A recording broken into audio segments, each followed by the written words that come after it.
Oi pessoal, tudo bem? Hoje a gente vai estar dando continuidade aos nossos vídeos da parte de fabricação mecânica. Hoje a gente vai estar fazendo uma análise referente à condição de ângulo das ferramentas aplicadas ao torneamento, né, que leva em consideração basicamente a questão dos ângulos, né? Se a gente for levar em consideração a característica, né, das ferramentas para usinagem, a gente basicamente vai ter três ângulos específicos, né? Supondo essa parte vermelha aqui sendo a parte principal da ferramenta, né? Ou seja, a aresta de corte específica dela, a gente vai ter justamente essa parte aqui como o ângulo de cunha, né? Que vai estar formando justamente a parte específica que vai estar dando resistência à ferramenta, né? Então esse aí é chamado justamente de ângulo de cunha. Né, a gente tem justamente por onde vai ter o escoamento do material durante a usinagem, né, que é justamente esse ângulo aqui, esse ângulo que é chamado justamente do ângulo de saída, né, do material, e tem o ângulo que acaba permitindo o não contato, né, com o material, né, durante a usinagem, né, esse ângulo que é chamado justamente do ângulo de folga, né? Então, basicamente são esses três ângulos aí, eles variam, né? Dependendo da situação, você pode ter questão do ângulo de folga até negativo, né? Dependendo do tipo de resistência do material, o qual você está realizando a usinagem, né? E isso é interessante porque muitos processos de usinagem, né? Você tem insertos com características geométricas muito similares, mas alguns detalhes acabam passando despercebido, né? Então é importante que seja analisado, né, de forma bem efetiva a característica geométrica do mesmo, né? Exemplo, essa condição, a gente vai fazer uma análise de três condições geométricas, né, de ferramenta, que possuem similaridade, né, na sua geometria, mas possuem características de aplicação diferente quanto ao tipo de usinagem. Exemplo, essa que está aparecendo para vocês, ela é específica para desbaste. Não que essa seja a única característica para uma ferramenta de desbaste, mas no comparativo que a gente vai estar fazendo, a gente já observa aqui, né, a condição dela, né? Aparecem duas imagens aqui, porque uma é referente ao corte lateral, né, basicamente essa aqui de cima, né, referente a esse corte lateral, e outra, a segunda aqui, ela é referente aqui à ponta de incidência do inserto, né? Então, o que varia basicamente é essa relação angular aqui que ela tem para dar um aumento de resistência, né? Então, ela aqui obtém nessa ponta de incidência 3 graus, né? Essa característica aqui ela é justamente para uma ferramenta de desbaste. Então, você observa que essa região aqui ela acaba tendo uma espessura considerável, né? Você acaba tendo uma aresta aí para resistência aí de pouco mais de 3 décimos, né? Então, aí sendo uma característica aí para uma ferramenta de desbaste. Uma ferramenta para média capacidade de usinagem, né, que acaba sendo as mais comuns de aplicação geral.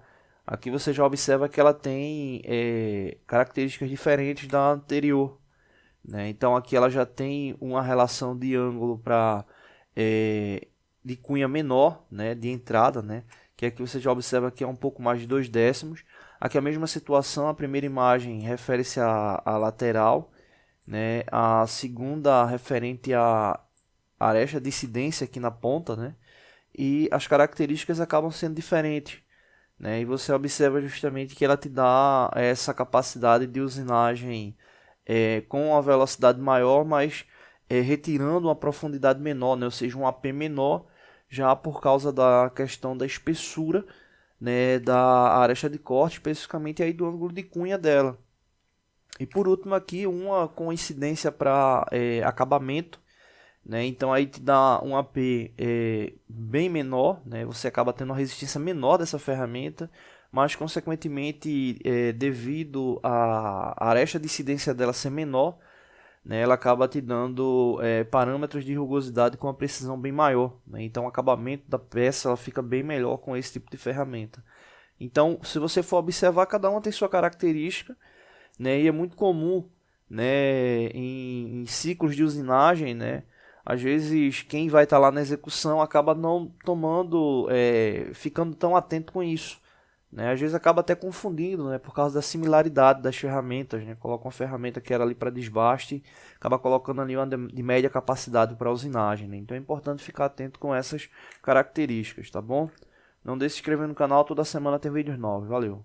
Oi pessoal, tudo bem? Hoje a gente vai estar dando continuidade no nosso vídeo da parte de fabricação mecânica, né? Hoje a gente vai estar fazendo uma análise, né, referente a parâmetros de usinagem, né? O quanto é importante, né, fazer essa análise com base em seleção da ferramenta, né? Que a gente tem um fragmento de tabela, né, de fabricante, o qual leva em consideração aqui algumas ferramentas, né? Cada linha dessa daqui indicada é uma ferramenta específica, né? Então, com base nessas características é que a gente observa, né, aí a questão da aplicação, né?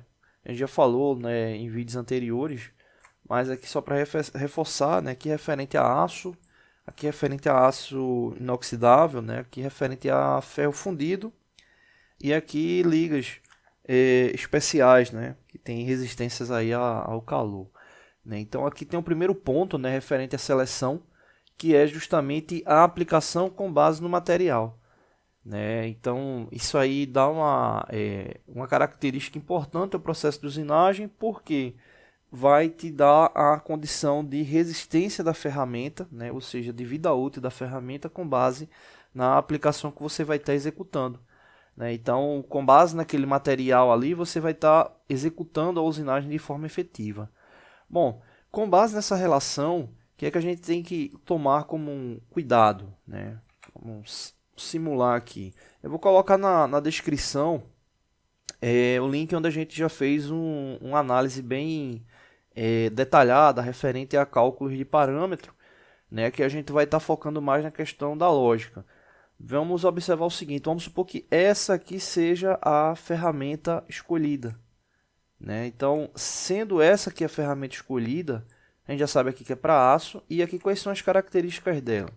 Aqui ele está trazendo uma classe que aqui é referente à aplicação, né, do material, e aqui vem a questão dos parâmetros especificamente, né? O primeiro ponto, velocidade de corte, 430, é uma velocidade de corte considerável. A velocidade de corte você vai estar utilizando principalmente para estar determinando a RPM, né, da peça, da execução da peça. Essa questão da RPM, você basicamente vai precisar do diâmetro, o qual você vai estar usinando, né? Haja vista que a fórmula para RPM vai ser justamente a velocidade de corte vezes 1000, né? Esses valores juntos, aqui dividido por π vezes o diâmetro, né? Vou colocar aqui 3,14 vezes o diâmetro, colocar aqui D. Então é o primeiro ponto aí importante que você precisa, né, aí de seleção no que diz respeito a parâmetro de corte. Outro ponto, vem aqui o Fn, é o avanço por rotação. E esse ponto aí ele é muito importante porque, se a gente for observar aqui, a gente tem informação aí que ele avança 0,3 ou 3 décimos, né? Ele avança 3 décimos por giro, né? No caso aqui ele coloca R, que é justamente a questão do giro. Vou colocar aqui giro. Então, o que significa? Se você tiver lá com 1000 RPMs, só é multiplicar por 0,3 que você vai ter especificamente o quanto é que ele vai avançar em 1 minuto, né? Ou seja, você vai saber o tempo especificamente daquele avanço, né? Já que o parâmetro aí é RPM, rotação por minuto, então você vai ter a relação de avanço do tempo específico para aquele avanço. Então, aí outra característica importante, que é a velocidade de avanço, que vai te dar a condição do tempo, fora que você vai ter uma característica de usinagem adequada com base no parâmetro de rugosidade desejado, né? Então entra aí essa segunda característica. E a terceira, que é o AP, ele se refere à profundidade limite da usinagem. Observa aí que é 3 milímetros. Então você tem como fazer, na análise da usinagem, a quantidade de passadas, né, especificamente, né, ou movimentos efetivos, né, durante a usinagem, e saber especificamente quanto é que vai ser retirado por movimento efetivo, né, ou por passada, né? Então aí outra característica importante para estar determinando o tempo da usinagem, né? No link eu vou estar, na descrição eu vou estar colocando os links que a gente já fez cálculo especificamente sobre isso, né? Então você vê como essa questão dos parâmetros de corte vai te dar uma condição de ter um planejamento efetivo durante a fabricação, tá bom? Não deixe de se inscrever no canal, toda semana tem vídeos novos. Valeu. Oi pessoal, tudo bem? Hoje a gente vai estar dando continuidade aos nossos vídeos da parte de fabricação, né? Hoje a gente vai estar falando um pouco sobre usinagem interna, né, aplicada ao torneamento.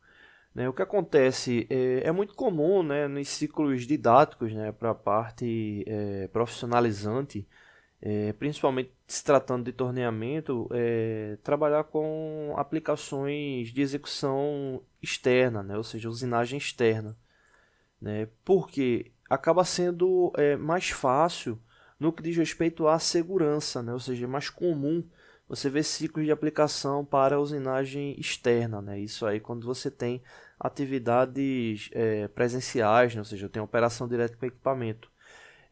Isso porque essas execuções externas são mais seguras, né? Por causa da questão da visualização, né? E da própria destreza mesmo do uso do equipamento, né? Mas a gente sabe que na prática a gente acaba vendo muita execução interna, né? Então, os ciclos de execução interna, eles levam em consideração, muitas vezes, processos que você vai ter uma dificuldade mesmo na visualização da execução. Só que a execução interna, ou seja, a usinagem interna, a questão da visualização, ela está mais pela questão da segurança do que pela técnica especificamente. Haja vista que no processo de execução interna, os deslocamentos dos equipamentos, né, eles tomam como base deslocamentos que são graduados, né? Ou seja, você possui, né, uma identificação justamente por meio de informações metrológicas, né? Então é onde entra justamente o anel graduado, né, ou deslocamentos de forma digital, o qual você observa de fato quanto é que está sendo deslocado da ferramenta, né? Então o deslocamento você acaba observando ele continuamente, né, no deslocamento interno. Então não precisa estar observando a peça, né, no que diz respeito à parte interna, né? Na verdade, dependendo do equipamento, né, você não vai ter nem como observar. No caso do torno, né, ele vindo com a proteção atualizada da NR12, né, fica muito difícil de você observar alguma coisa da parte interna, né, a não ser que seja realmente quando você vá retirar a proteção, né, com o equipamento desativado para medir, né. Agora, a parte da medição ela ainda continua o mesmo padrão, mas no que diz respeito a estar observando ali a sequência da usinagem, acaba minimizando mais essa possibilidade, né. Então a usinagem interna ela tem muito esse foco, né, o qual dificulta a visualização, mas não impede a execução da mesma. Outro detalhe importante na usinagem interna é a geometria das ferramentas, né? Exemplo, essa ferramenta que está mostrando aqui para vocês é uma ferramenta para roscamento interno. Então vocês podem observar que ela tem um detalhe diferente, né? Você acaba tendo uma relação longitudinal maior para ela, ou seja, o corpo da ferramenta acaba sendo maior, né, justamente para que tenha um alcance aí necessário.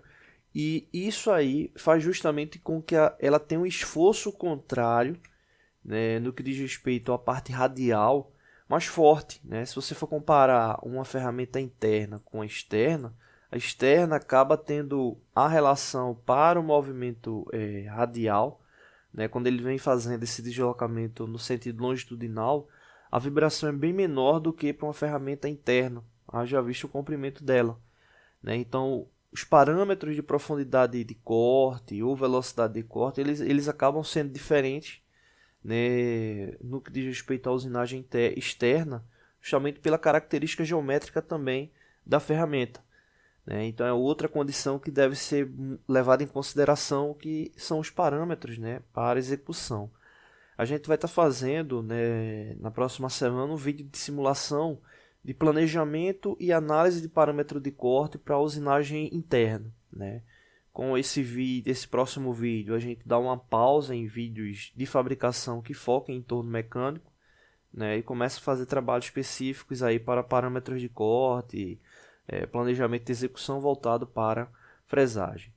Para finalizar essa parte do torneamento interno, né, um detalhe também importante está no que diz respeito ao desenho, né, característico também de peças, né, para o torneamento interno. Por quê?